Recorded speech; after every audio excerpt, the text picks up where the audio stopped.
just about 2 o'clock. We're going to get started here in 1 more minute, just to give everybody enough time to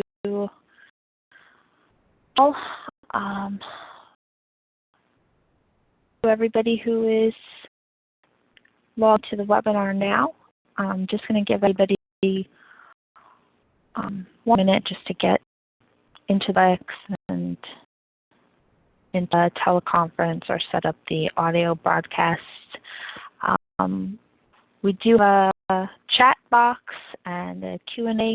If anybody has any trouble getting to the session, or if you can't see my screen or having trouble hearing me, please go ahead and use the chat box or the Q&A box, and we'll try to help you out.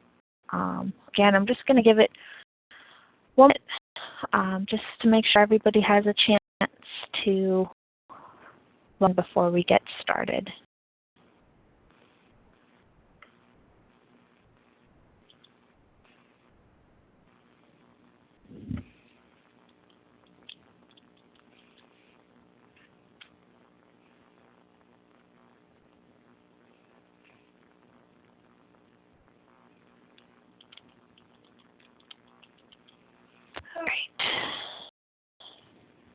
Well, it's just a minute past 2 o'clock, so I'm going to go ahead and get this started.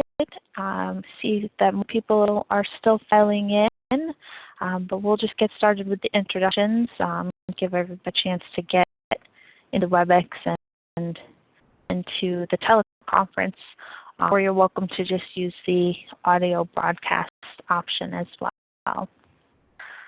All right.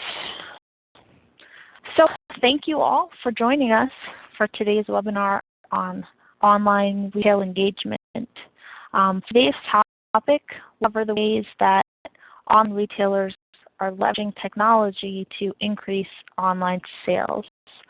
We'll talk about some of the challenges that online retailers are facing today, some of the indirect and direct ways that companies can engage with customers using technology. And we should have a little bit of time at the end, hopefully, for some Q&A. So if you do have questions, please feel free to use that WebEx Q&A box anytime to send in, and I'll address them at the end of the presentation. If you don't have time to get to the Q&A or to get to every question, I'll absolutely respond to everybody by email afterwards. But I definitely want to respect everyone's time and try to end around time at 2:30.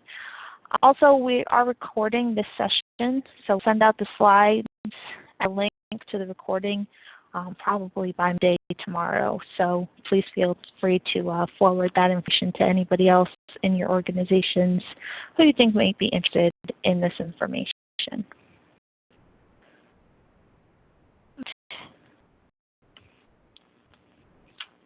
So first, I just wanted to give a quick overview of who LiveLOOK is and who I am. My name is Michelle Bruzio, and I've been the marketing director with LiveLOOK for about 3 years now.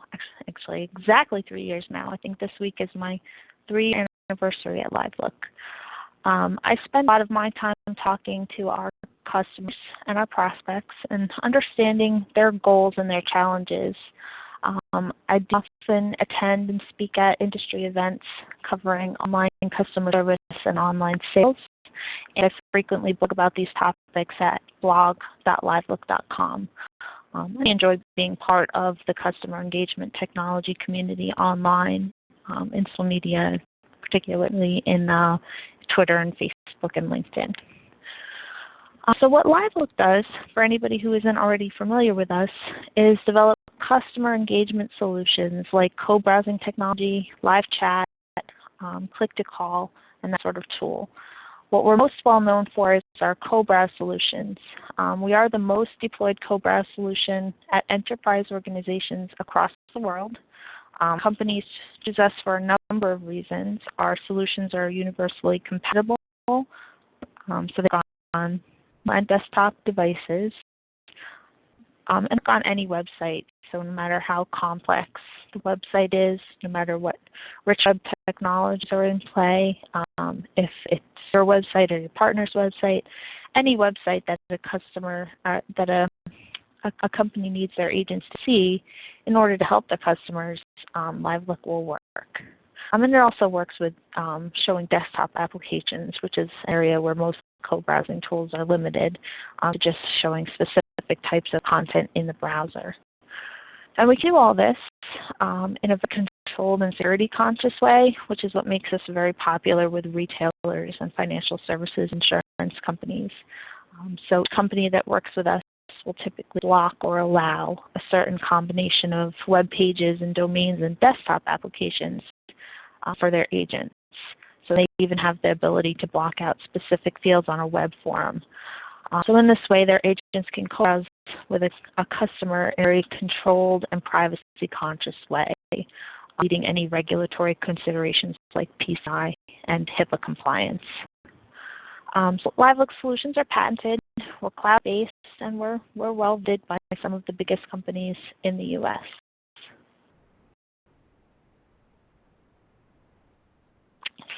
On to online retail customer engagement technology. First, I'd like to talk through a couple of challenges that I know online retailers are facing today. Retailers compete differently than a brick-and-mortar versus online sales environment. So there are different strategies at play for how a company can create a differentiated shopping experience in a store versus on a website. So for online retail, part of that picture is utilizing good web technologies to display your products, mapping the customer journey, having a solid customer experience strategy in place, and especially one that learns, from strong analytics and that continually evolves. But the part of that picture is in how brands engage with customers during the shopping experience.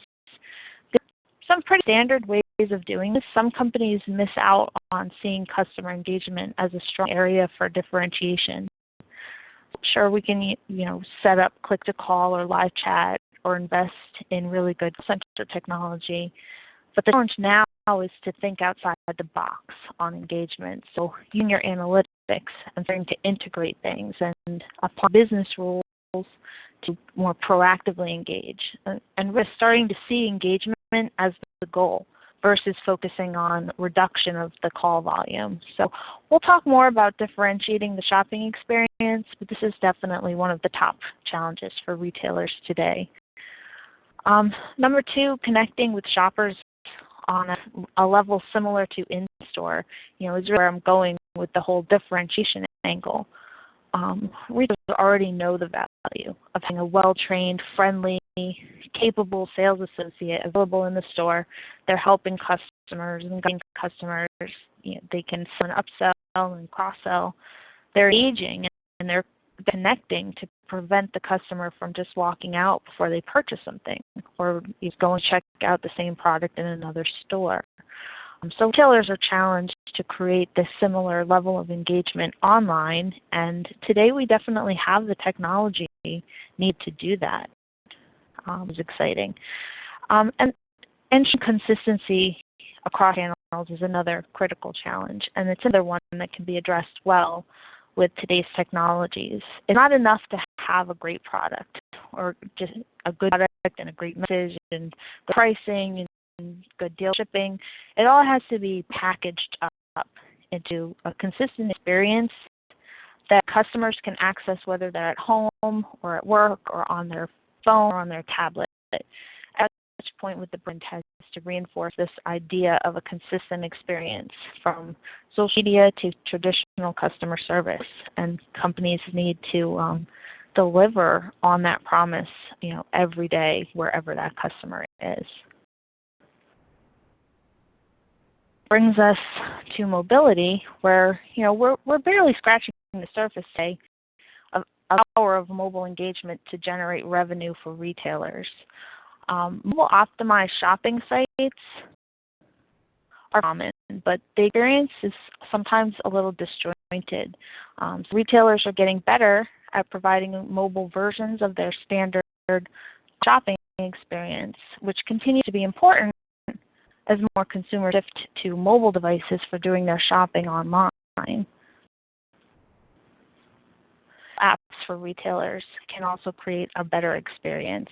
So bundling up all of those necessary components for a consistent brand experience, like the mobile optimized product displays, mobile optimized purchase process, and mobile optimized support channels as well.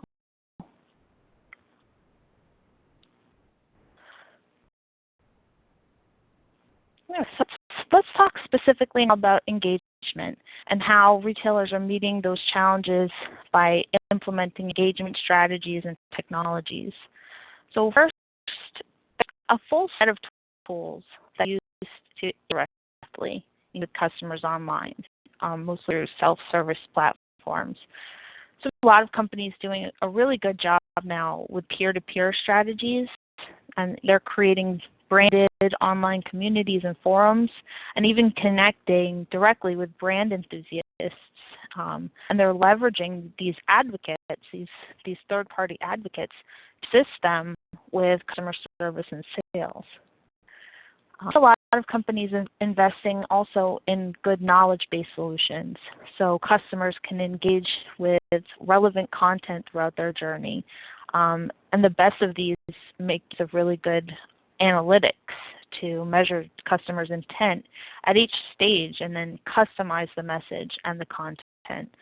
Still remaining very engaged throughout the process with your content, but not in a direct person-to-person way. And virtual agents are another interesting way that companies can engage customers indirectly. We see most often as a feature of live chat, where a engine is taking care of some of the basic inquiries up front, and can have the option to transfer to a live agent to handle anything that's more in-depth.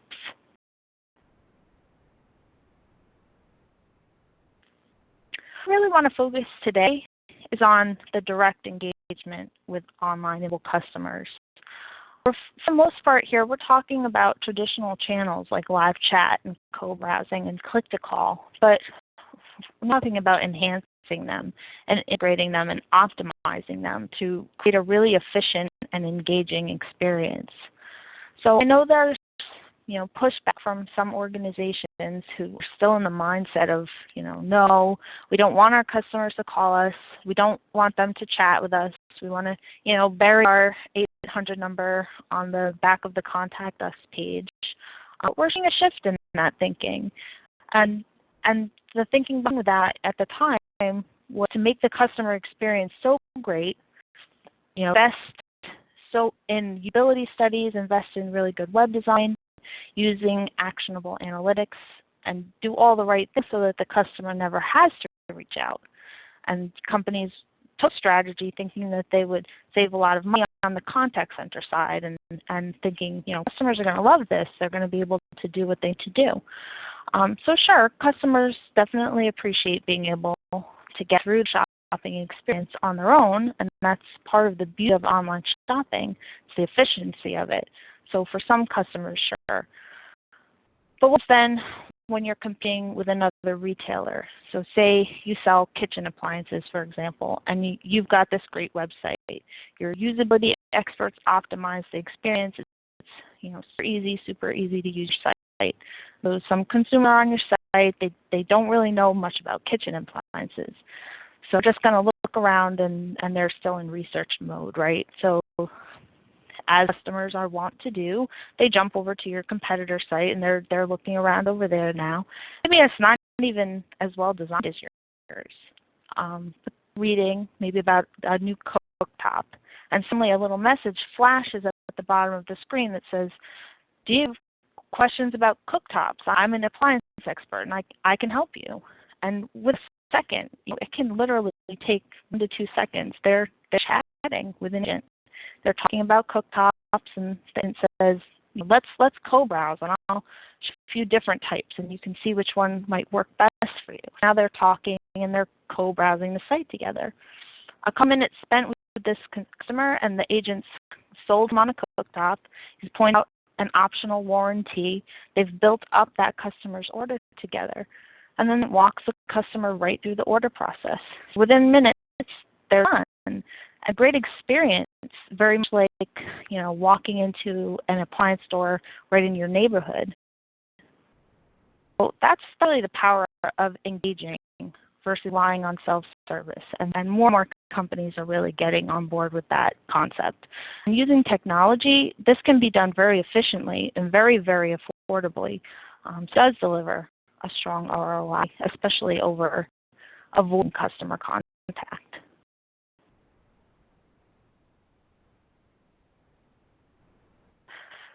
Talk first about live chat. As talking to customers on the phone, live chat is probably the most popular engagement channel available to retailers today. It works well because it's fast and it's simple. It works on any customer environment, whether they're on a Mac, they're on a PC. Live chat solutions today, they always work. And promises customers a quick answer to their query or their problem, and it typically will deliver on that. Used as an ever-present available channel for inbound customer contact, or you can just offer it up proactively to engage customers in real time while they're shopping. I'll talk more about this when we look at co-browsing specifically, which can use the same kind of rules-driven approach to serving up proactive invitations for engagement based on where the customer is in the process, or where they are on the site, or how long they've waited between actions, even what site they came from. Really, any criteria that help pinpoint the ideal timing for a proactive pop-up invitation.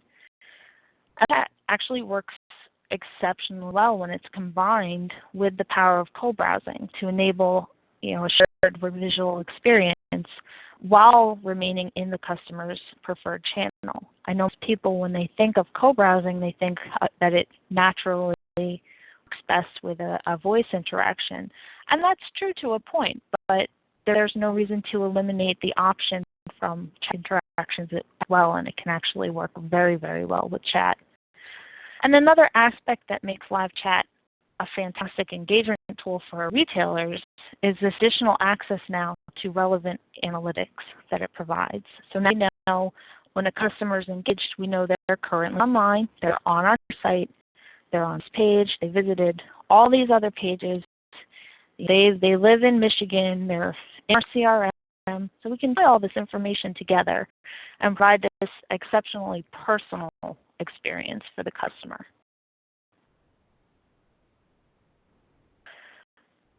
So chat, and we'll just call this Mayday because John really set the bar here, and I think this is what a lot of retailers now are aspiring to. A new way of thinking about live chat is in terms of video chatting, like Amazon does with its Mayday feature. So I know we're all familiar with Mayday as a customer support button on the Kindle Fire. It brings up a live session with an Amazon agent, and we can achieve this on any device, not just a Kindle. And we can mimic this same Mayday experience for any online company. So looking at Amazon Mayday feature, there are several key components. So I'm going to pick it apart a little bit. It's instant, it's in-channel, and it's really easy to use. All key aspects for a successful engagement strategy, very similar to live chat. Second key component is the video aspect. And this is an interesting challenge for retailers particularly, and an interesting opportunity. On the one hand, it's going to be very costly to set a video-enabled contact center where you can deliver quality video chat, a quality experience. But on the other hand, for companies that are transitioning from a brick-and-mortar presence to more of an online presence, this is a huge opportunity. Amazon has created the Mayday experience exactly for this purpose. They don't need a Genius Bar or a Microsoft Store in a mall in order for the Kindle to compete with Apple and Surface devices. They can provide the same level of personal customer support and shopping help, even more conveniently, since the customer has to leave their house, without having a single Amazon retail location. And the component of the Mayday experience that I want to talk about is the co-browsing aspect. It's interesting when you think of the Mayday interaction as a whole. The voice, the audio component, and the co-browsing component are really the pathway to helping the customer or resolving the customer's question or their issue. The video aspect of the experience is nice in that it makes it very personal and it provides a level of trust. It creates a strong stand-in for an in-store interaction. But honesty, looking at video is almost distracting you, seeing where the agent's pointing for you to go on the screen to find what you need or helping you do what you need to do. So companies today that aren't necessarily ready for the video component can still achieve a Mayday-like capability just by using co-browsing technology with audio.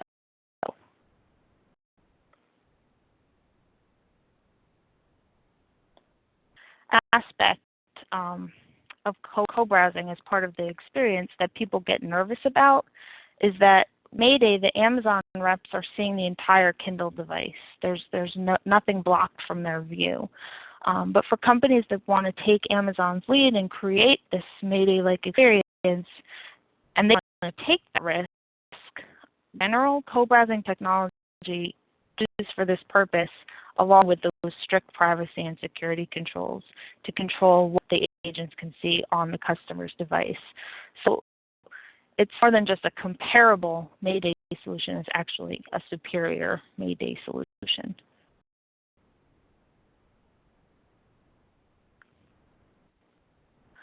Let's talk about co-browse technology specifically.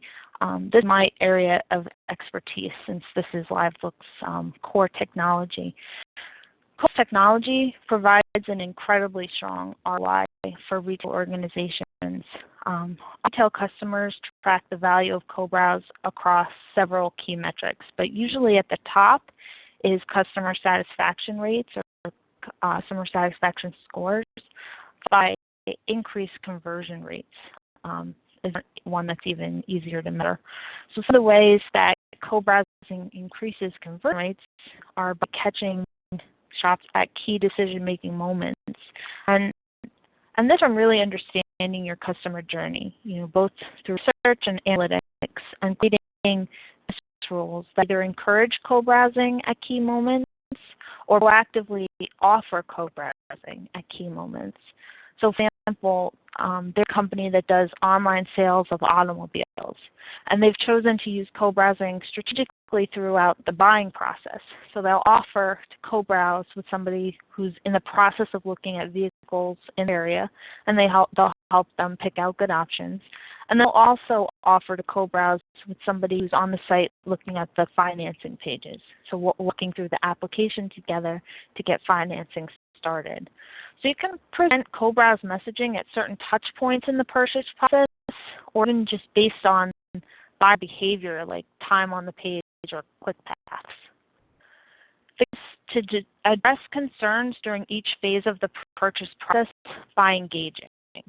So engaged customer, that customer is less likely to abandon the site, abandon their shopping cart. And each customer is more likely to move through the entire process confidently because they have somebody answering their questions and addressing their concerns in real time, just like shopping in a store. It can also be used strategically by segment. So if you're engaging with customers through co-browsing would have stronger ROI for certain specific segments versus all site visitors, you can always put co-browse messaging behind authentication for just certain groups of customers, or any criteria that you have to segment out customers. You can offer co-browsing to some, not others, for for testing or just where you know that it would have the most value. Another key metric companies measure co-browsing against is average order size. So using co-browse experience as an assisted selling tool, well-trained agents can upsell and cross-sell and convert better. A great story on this is one of our electronic retailers. Their reps had a goal to sell an extended warranty when people were buying computers or laptops. So typically it went like this: when they're taking their phone orders and the rep says, "Okay, do you want to add the extended warranty?" And the customer would say no, and then they move on in their script. So the customer pretty well understood that the agent, the sales rep, was just kind of asking as part of their job, and it didn't really communicate value of the warranty very well. Now, when they started using co-browse to engage with online customers while they were shopping, the conversations were similar, but now they're looking together at the screen, and they're looking at the order for the laptop that they just talked through, and they just picked it out together. And now the rep points the mouse cursor at the add-on extended warranty, and he points it out to the customer. A good idea to add the warranty because, however they wanted to communicate value, but showing. And that upsell has become more of a natural part of the interaction. Now we're like, hey, this guy's helping me. He's putting this out because he's trying to help me out here. And customers are more likely to add that extended warranty on those calls by far. The Aberdeen group did a study late last year into the use of co-browsing technology, and one of the most interesting things they found is between companies that use co-browsing technology and those that don't, there was a big shift in revenue per call. Co-browsing companies saw a 3% gain in revenue per call, while those that do not co-browse with customers saw a drop of 1.5%.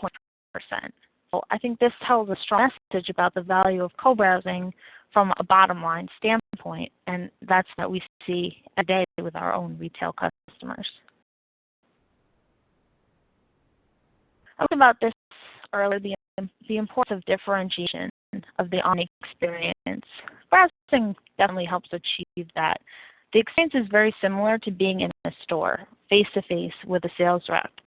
You're looking at the same thing, and the rep is showing the customer where to click, what to look at. He's giving supplemental information beyond what's available on the site.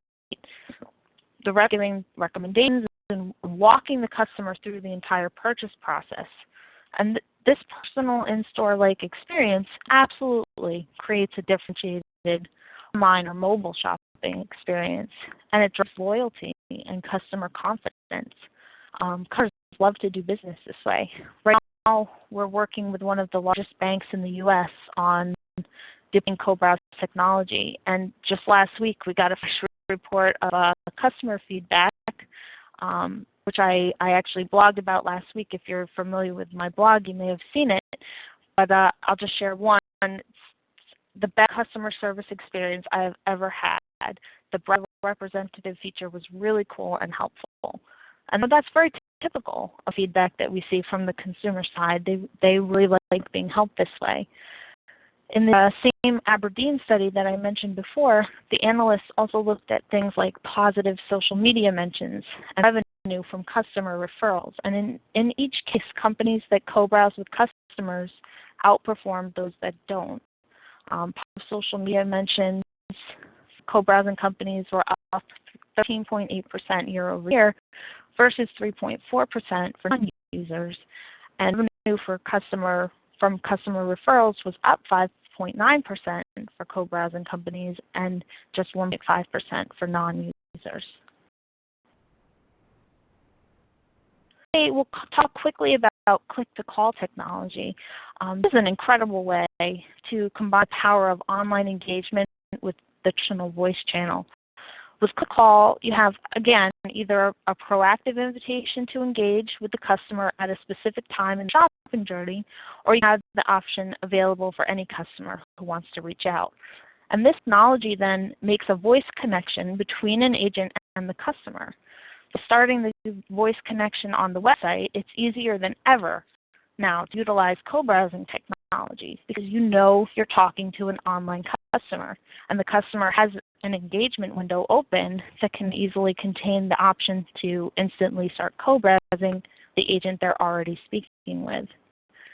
The connection between phone and web gives companies another great way to enhance their analytics. So now this voice interaction can be supplemented by powerful information about where the customer is on the site, who they are, what they've bought in the past, very similar to the analytics available from chat interactions. Click was proven to improve web conversions in the same ways that we've talked about before, by preventing abandonment, by proactively offering to engage, and by making it easy for customers to engage with the company in chosen channel. So, the 22 to 25% reduction in website abandonment from pages with click-to-call, as much as 100% increase in transaction conversions from click-to-call versus toll-free calls, and 88% of click-to-call users say they're more likely to contact the company and engage if the company offers click-to-call service. I do have a good paper on this that I'll send along with the slides as well. I think we've actually used up all of our 30 minutes today, but I will check the Q&A box for any questions that you had during the presentation, and I'll answer those through email. And feel free to follow up with me directly if you have any questions or if you'd like a demo of any LiveLOOK technologies. And again, we'll follow up by email with a copy of today's slides and with a link to the webinar recording as soon as it's ready. Should be about tomorrow afternoon. Thank you so much for joining us today, and have a great afternoon.